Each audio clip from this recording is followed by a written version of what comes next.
Pozdravljeni. Mogoče se tudi vi sprašujete, če ste res najhujši primer, če sploh obstaja rešitev za vas in nekje tiho zadaj čutite, kot da vam sploh nihče ne zna pomagati, kot da sploh nihče prav ne razume, kaj se z vami dogaja in da kot da vam ni pomoči. V tem videu vam želim pokazati, da je rešitev tudi za vas. Rada bi vam razložila, zakaj je prišlo do tega stanja. Rada bi vam tudi razložila ali pa vas opogumila, da vas razumem.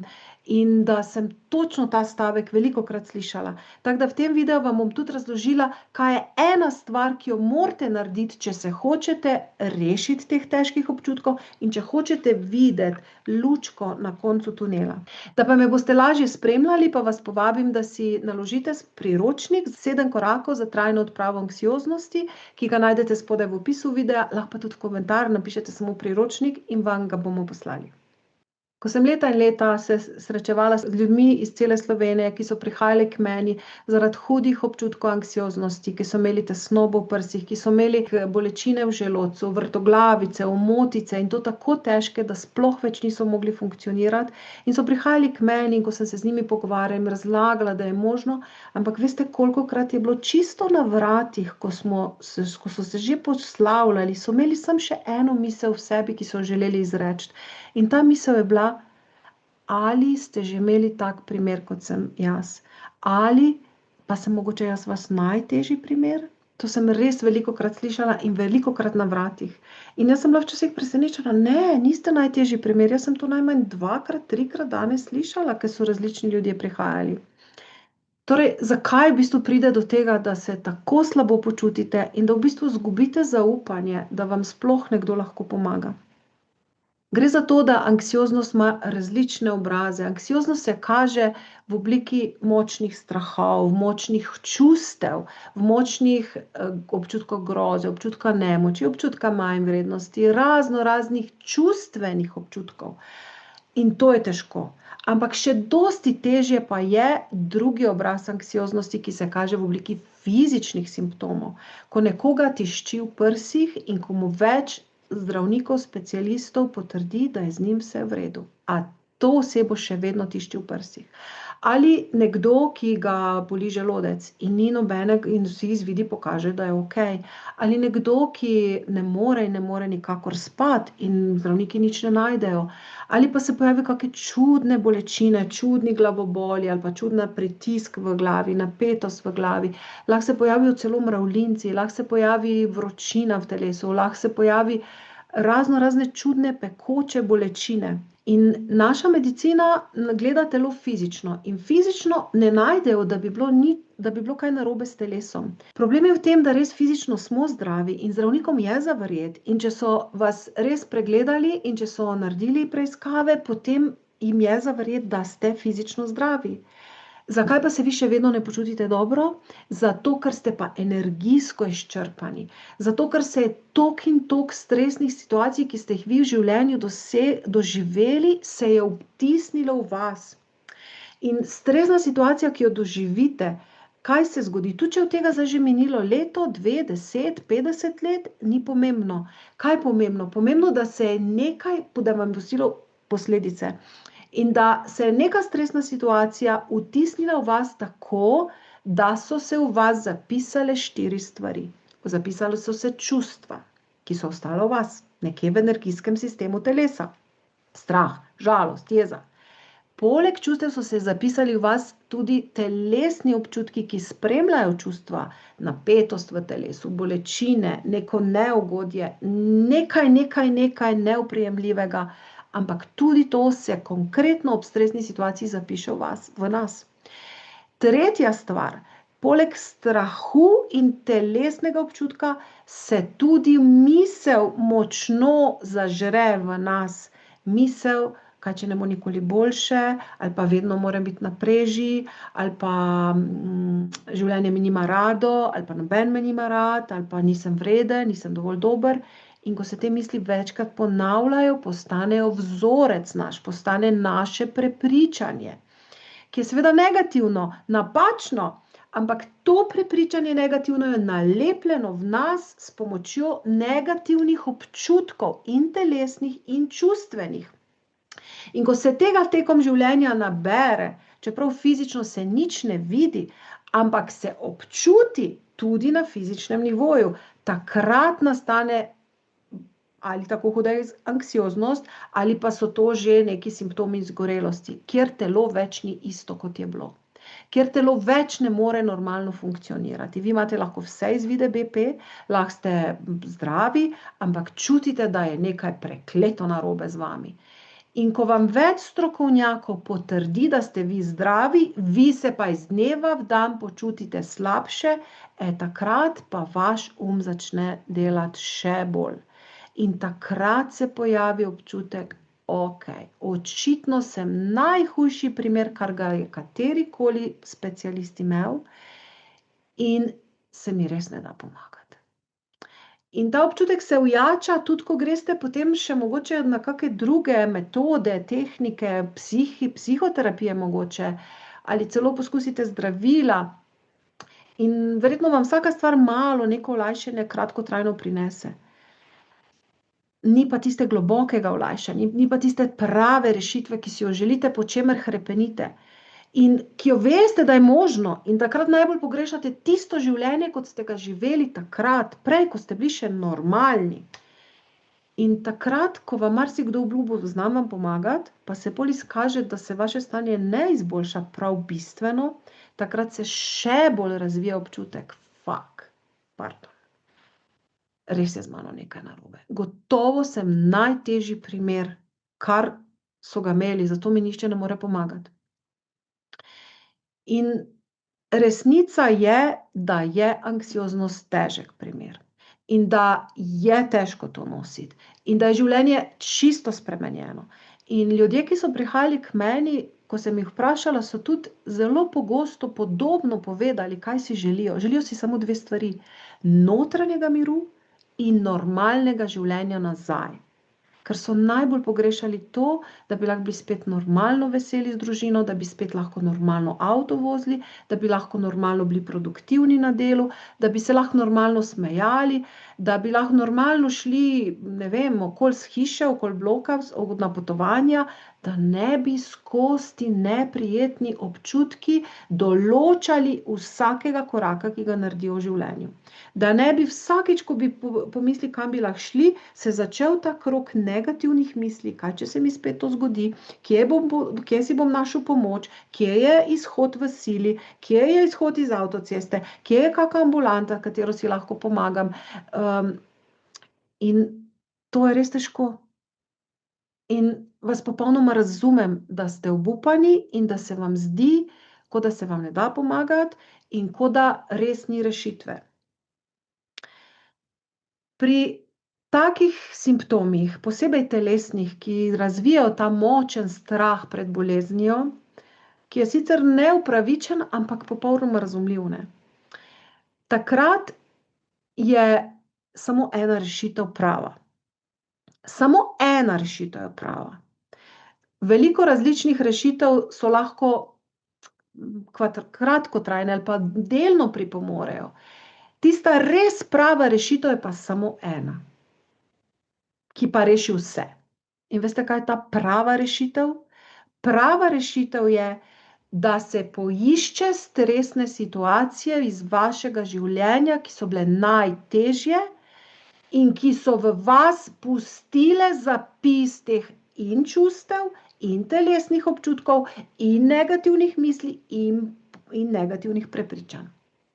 In edina rešitev je taka, da vas bo res osvobodila vsega tega napetosti in vseh teh simptomov anksioznosti. Edina rešitev je, da iz sebe daste stara čustva ven. In podobno se je zgodilo Roži. Ona je bila glavna sestra v kliničnem centru in ko se je njej začela tesnoba, ko so se njej začeli strahovi, celo panični napadi, ona ni mogla več voziti avta, bila je sicer zelo vesela po naravi, ker naenkrat si ni pasala nobena družba, niti ni mogla se normalno v službo peljati, niti ni mogla iti k prijateljem, niti si ni mogla več živeti. In vse mogoče preiskave so jo delali, celo več dni je v bolnici ležala, ampak teh strahov se ni dalo rešiti in jo je bilo ful strah. In potem, ko je prišla k meni, mi je enkrat rekla, veš, moj mož mi je rekel, pa če bi dinozavre sprehajala, naredi to samo, da se rešiš tega. Nismo imeli dinozavrov za sprehajati, ampak Roža se je tega rešila. Počutim se zelo svobodno, zelo umirjeno, velikokrat sem se zjokala, v bistvu polna sem zdaj enih polnih ljubezni in umirila sem se, zelo sem se umirila. Včasih sem ljudi površinsko poslušala, zdaj jih na drugačen način poslušam. Tako mogoče bolj iz ljubezni jemljem vse, ogromno ljubezni dajem in jo tudi prejemam, no. In drug primer je bil recimo Dražen, ki je imel tudi hudo tesnobo, hudo paniko, hude občutke, ni mogel več niti normalno za družino skrbeti in izjemno ga je bilo strah za svoje zdravje, ker on ni bil več isti. Jaz sem se ful ustrašil za svoje zdravje in sicer v tem, da me sem imel bolj kot ne vedno razbijanje srca. In to je bilo, kar naenkrat je bilo razbijanje srca, jaz sem se pravi takrat pristal na urgenci, jaz mislim takrat umrl. To je bilo konc, to je bilo, ne vem, to je bilo, sem rekel, fertik, jaz bom umrl, otroci me gledajo, to mi je bilo, nabijanje srca, cmok v grlu, mravljinci tak ali tak, ampak taki, se pravi, takrat je bil panično napadene. In 2, 3 po moje sem taka imel, naredila smo zdravnico, ni stvari, vse BP, za vsakega sem bil na prvem mestu, za sebe pa vedno na zadnjem, oziroma in ne delam več tega. Ne. Čeprav nekdo reče, ne, hoče se pa ti spremeni, že to. Ja. Jaz se počutim zelo ful boljš, tako da. Se bo treba spremeniti, ne? Treba spremeniti, ja. Tudi, ko rečemo, grem na sprehod, nisem z nekimi mislimi zdaj tam, gledam tisto listje, gledam ono, tu sem, ne. Hodim in diham in ne, to je to. Tako da, Bravo, ful me všeč. Tako da, ja. Tako da tudi tvoja družina je zdaj vesela, da ima Atija nazaj, da To je sigurno, ne. da ima srečnega Atija. Igramo se, ne, tako da, res. Sem nazaj. Ko je dal stare čustva ven, stare občutke ven, je on lahko normalno zaživel. In je bil neizmerno hvaležen, ker je lahko dobil spet svoje življenje nazaj. In več kot tega stresa, ki se je naložil v nas, damo ven iz sebe, bolj se naše telo osvobodi. Ker naenkrat začne imunski sistem boljše delovati, ker naenkrat začnemo boljše spati, ker naenkrat se nam vrne življenjska energija, ker vsaka stresna situacija nam je vzela del te naše življenjske moči.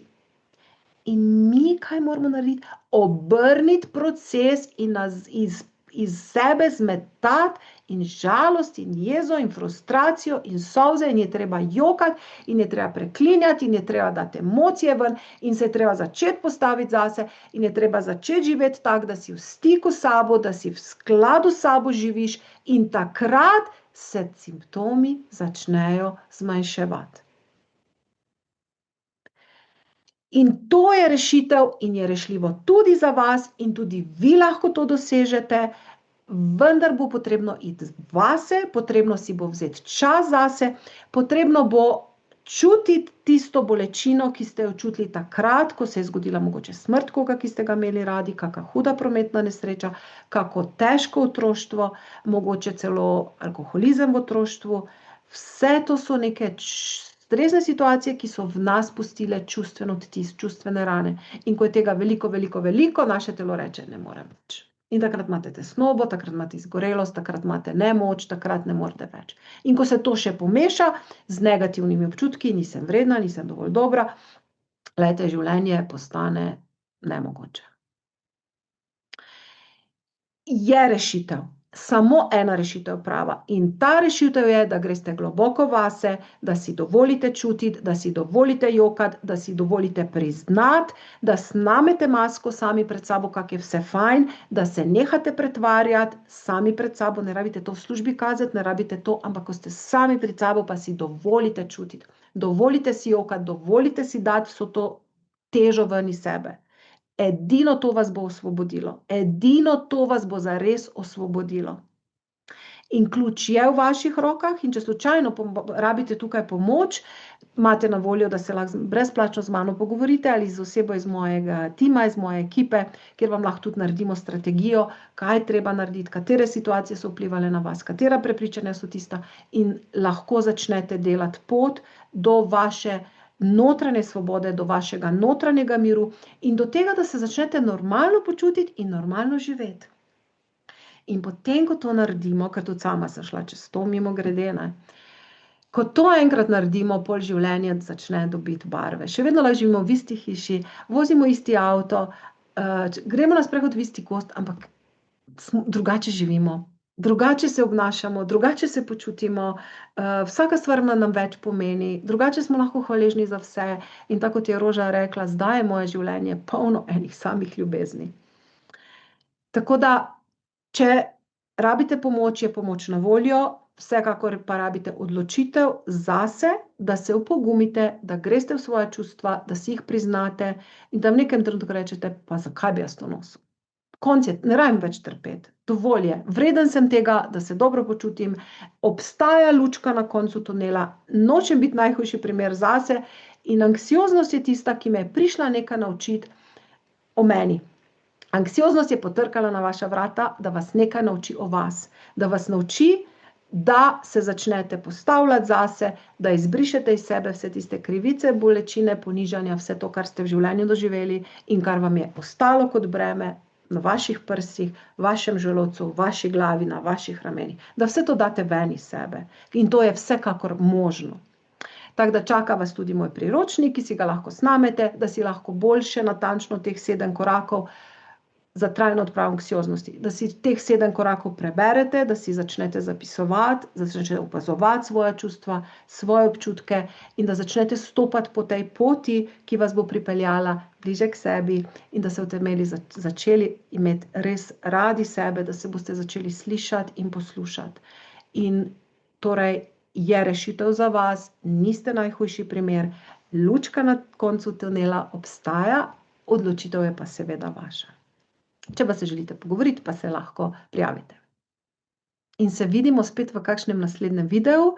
Naslednji teden vam bom pa pripravila eno meditacijo s tapkanjem, kjer bomo že konkretno čistili tudi čustva iz vašega telesa. Tako da bodite prijavljeni, če še niste, se naročite na moj kanal, ostanemo povezani in gremo proti tej poti, da se osvobodimo bremen, ki jih imamo v sebi, da bomo znotraj sebe začutili ljubezen do življenja, najprej pa ljubezen do sebe.